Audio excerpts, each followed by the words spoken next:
What is up, guys? Welcome back to the FordTechMakuloco channel. So today we have a 2007 Ford Explorer that has a weirdo, oddball AC concern. Well, the concern's not that odd. The AC compressor simply will not turn on. So it's either on or off, should be a simple diagnosis, right? But the fix is where you got to think outside the box, and that's where it gets weird, and it's just an oddball fix for this type of concern. And you'll see why here in a second. So a little backstory in this vehicle, it actually came to me from another shop here in town that kind of works on everything. So I do a little bit of everything on all makes and models, all right? Whereas my shop, BSG Automotive, simply specializes in Fords all day long. So the guy's thinking, maybe I saw us before, or I know something that he doesn't know and I can fix it for him and get him out of a jam. And sure enough, he's been looking at it for 3, 4, 5, 6 days, and he brought it down and I diagnosed it in about 5 minutes yesterday before I left the shop. So what the other shop did is he went in and checked all the basics. Obviously the charge level, he made sure the clutch cycling switch is okay, the high pressure switch is okay, fuses, he jumped out the AC clutch, made sure the wires and the magnetic clutch and all that stuff works. And when he does all that, everything checks out. So why is it when he pushes the button and turns the AC on, it never comes on? All right, so after a while before he brought it to me, one last ditch effort, he went ahead and grabbed a junkyard EATC module for the climate control, popped it in, and exact same concern. At that point, he brought it down to me to get it diagnosed. All right, so the first thing that I do in a situation like this, especially when it's an oddball situation, is I pull codes from every module on the vehicle, all right? And you're gonna see why here in a second. I can really help you with diagnosing things. So the first thing I was thinking about the other day when he brought it in and contacted me was that somehow this message was not getting over to the PCM. And I just had a 14 in here the other day. I posted a video about it where the blower motor speed controller was backfeeding into here and it wasn't allowing it to send the request over the network to the PCM. And that's when I learned that most systems on that vehicle, when I was reading how it works, I learned that most systems with automatic temp control, they request it to the cluster and the cluster talks to the PCM for it, because this module is on the medium speed CAN network and the PCM is in the high speed CAN network, whereas the cluster can talk to both. So use it as a gateway. It's a gateway module, all right? So I started thinking about that on this one, and that's where we're heading here. So the first thing I did was pull codes, and you know, there's no codes in really much on here. Definitely not any codes in the automatic temp control module there, the EATC. So the first one I see here is this 1255 code, which is an external air temperature sensor, or the circuit itself is open, which means it's not getting an accurate, reliable outside temp sensor. Now the reason why this is important is because the PCM will not turn on the AC clutch if the temp is below, the ambient temp is below 42 degrees. So it's never getting this information. That could be why, right there, simple as that, why it's not turning it on. Now I know Ford and the way their systems work, and believe me, they're not just relying on this, they're getting information from other sensors like the intake air temp sensor and stuff like that to determine that if this one is lost. So that may or may not be an issue. But this one right here definitely could be. All right, so I pulled a B2477 on the instrument cluster. Now, why the heck are we worried about the instrument cluster when we're trying to diagnose an AC concern? Well, because, like I said, it talks through it to get to the PCM, all right? So basically what this code means is that sometime in the past, this instrument cluster was replaced with probably a junkyard unit. The shop that put it in, they programmed the pass keys, they did a handshake with the PCM for parameter reset. The keys worked, the cluster seems to work, good to go, down the road it goes. Well, they caused a new problem.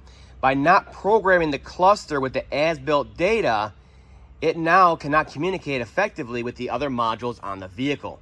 Now what as-built data is basically a set of instructions that tell new modules that come into the vehicle. It could be any module, a cluster, ABS, anything. It tells it how the rest of the vehicle is configured or was configured from the factory, all right? So that way it knows, hey, we have automatic temp control. We have a V8 under the hood. We got a 6-speed, all that stuff. So it knows how this vehicle was built, and it just works.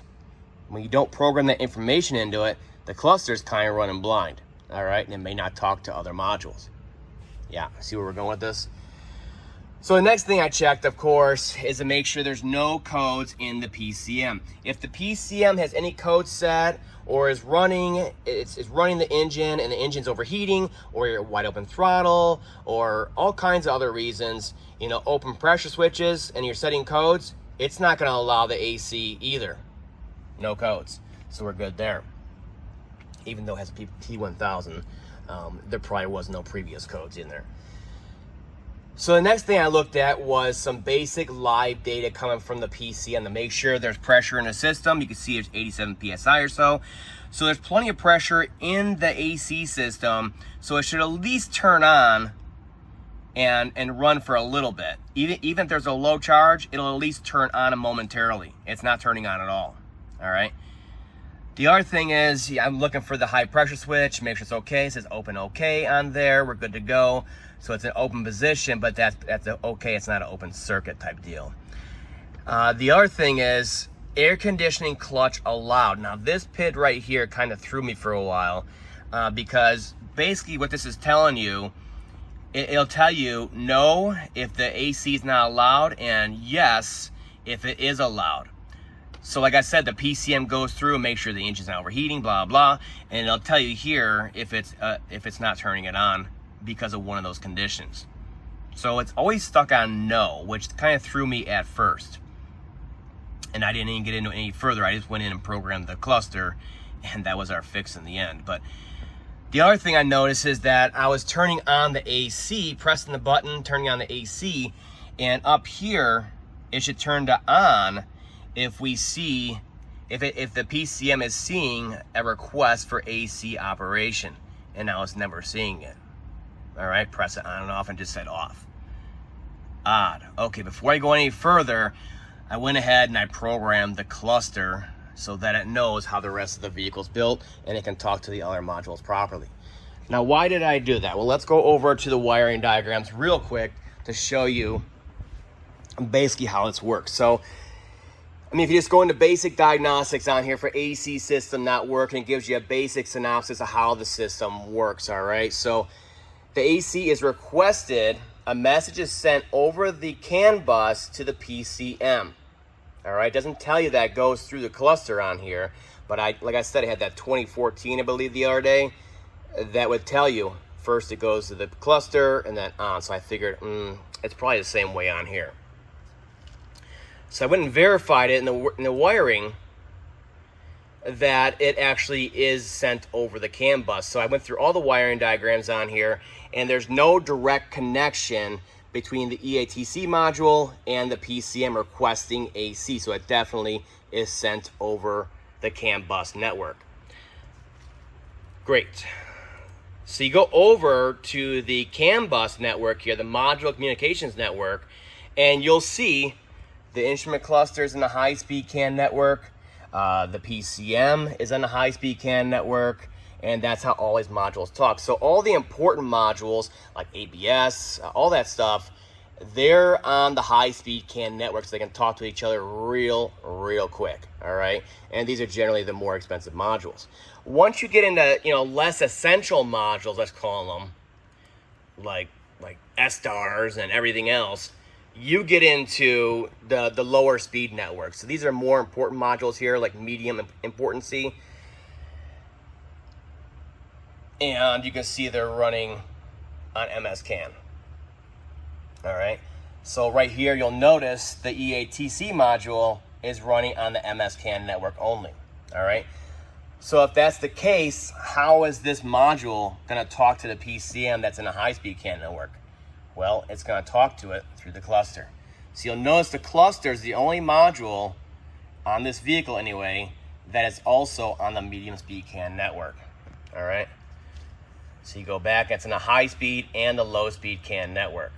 So basically what's happening is that electronic auto temp control module is send the request over to the cluster, and then the cluster is a gateway module, and it broadcasts it out over the HS CAN network, the high speed, to the PCM. So it goes through the cluster. Yeah, it's very important here. So I'm like, no way. I mean, everything else is looking okay on here. No way is that the concern. So I went ahead and I programmed the as-built data. I grabbed it from the Ford server. I programmed the as-built data into the cluster here so everything works. Didn't touch anything else, okay? Didn't even get my hands dirty. Went over here, and the first thing I tried was the command switch, the request signal. So I'm over here, turn it on. See, we went AC, and now it's seeing it right there in the center. You see it right there? I'll turn it off, on. So now the PCM is seeing the request. So now it's gonna work, watch. So we'll go ahead and start it up. Major exhaust leak.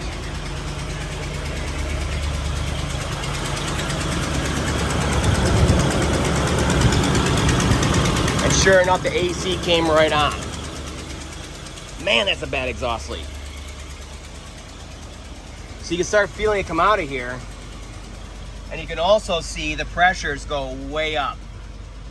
So this is our high side pressure sensor. And you can see we're 160, 180, we're heading towards 200, 225, which is perfectly normal for a properly charged system. And then more importantly, we got a thermometer in here, and we're running it, and we're getting down to 40 degrees yesterday. I think we got it down to, just sitting there idling. You can see it dropping on here as it's running on there.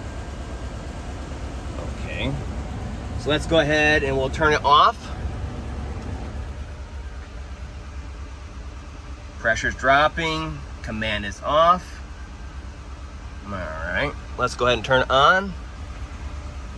So once I fix a concern like this, or think I fixed a concern like this, I'll keep trying it over and over again early to make sure it's okay. And sure enough, we're okay. It works every time. See, the other thing that was throwing this other guy was diagnosing and threw me at first before I just decided to program that cluster is that air conditioning clutch allowed pick is just stuck on no, you know. But with me programming the cluster on there, and now the cluster knows how the rest of the vehicle is set up, basically, it's working now. So when you pull codes now, there's not going to be any codes for that, for the cluster not being programmed. And also, our temp signal is coming right on through for our external temp sensor. We'll see if it's still showing a code for it in here. But that's all I did, is I simply looked at the information, pulled codes on everything, not just blindly going after the EATC. I looked at the whole system, and I found the cluster wasn't programmed it, and now everything's gravy. I mean, it's cold coming out of there. See, it's heading right towards 40. Just sitting here, it's down to 50 already almost. Yeah, real simple fix. And it's one of those things you're like, well, how am I gonna diagnose that on my vehicle if I have a concern I think it may be that? I can't program it. Well, you can definitely pull codes on it and see that 2477 code. See, now it's not showing anything. PCM's nothing, and map disk invalid for the navigation, which they all freaking have that. So now we have no codes in our EATC module and no codes in the PCM, or the IC, I mean, the instrument cluster, and sure enough, everything works. Ambient temp sensor, and of course the AC. It feels great in here right now. Look at that, heading right towards 40, sitting here idling. Real simple fix, you just had to look outside the box. And now you can see why. Read a paragraph here, program real quick, and it's a 5-minute fix, and that's why I'm not going to charge him. The guy's been through the trenches, let's just say, trying to figure this out. And now at least he can say it's fixed, give it back to the customer, and send them down the road.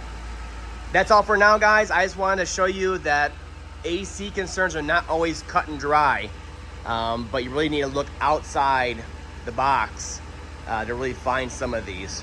Luckily, this one was a very simple, easy, free fix. That's all for now. I'll see you guys next time.